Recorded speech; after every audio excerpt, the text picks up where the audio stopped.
This is a view of a single chronometer movement consolidated time lock.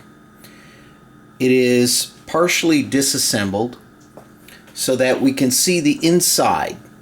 And what I want to do in this video is to demonstrate what the Consolidated Time Lock Company called its infallible lockout device.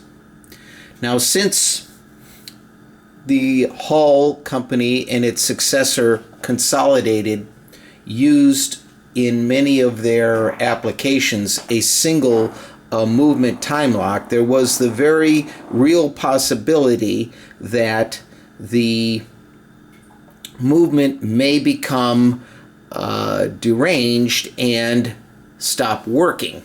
So there had to be a way to get around the time lock in case that happened, so you didn't have to drill open the door. Now what you see here is the time lock in the on guard position. In other words, this here is raised all the way upward.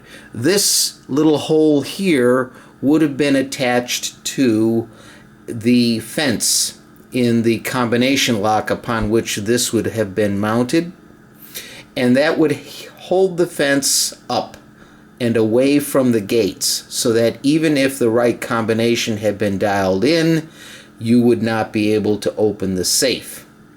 Now, under normal operating circumstances, when this time lock would wind down to 0, the dial there would be a front plate obviously here and a dial here, and attached to this square here would be a lever which would engage this little piece here. And when that would start to wind down to 0, it would engage that lever, and it would allow this to then fall downward. As this rotated, and the fence would then be dropped down enough so that it could engage the gates of the combination lock. Once the correct combination was dialed in, the fence would drop into the gates and the safe could be opened. Now, in case this were to fail, and again we'll push this back up, watch carefully this little mechanism here, okay? If that should happen, and this remains upward, there is a quote-unquote secret combination that could be called in to the Consolidated company, and that combination could then be dialed into a second fence, which would then engage the tumblers, and when engaged it would force this to move, even though this dial was not, even though this arbor had not moved at all, because this entire mechanism was frozen, so it couldn't engage this portion here with the lever.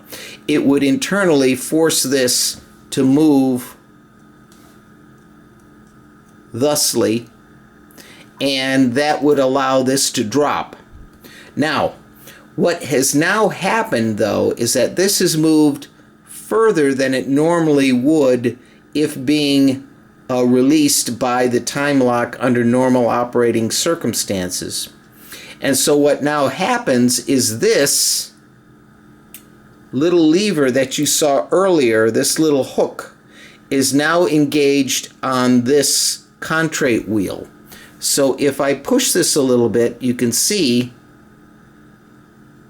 that it is now holding onto that contrite wheel. You see that? So it is putting a drag onto this contrite wheel, which is actually disabling the time lock altogether. This is a safety feature so that the operator of the safe can't simply reset the lock and go through the same procedure all over again where the time lock fails and they have to call in the consolidated people to get around it. This makes sure that the owner has to call the maintenance department to have this time lock serviced. This is a little known fact of the infallible system, and is something that I wanted to bring to light through this video. This additional little release system here, and this can only be released through a professional coming into the interior of this lock to be able to then push this upward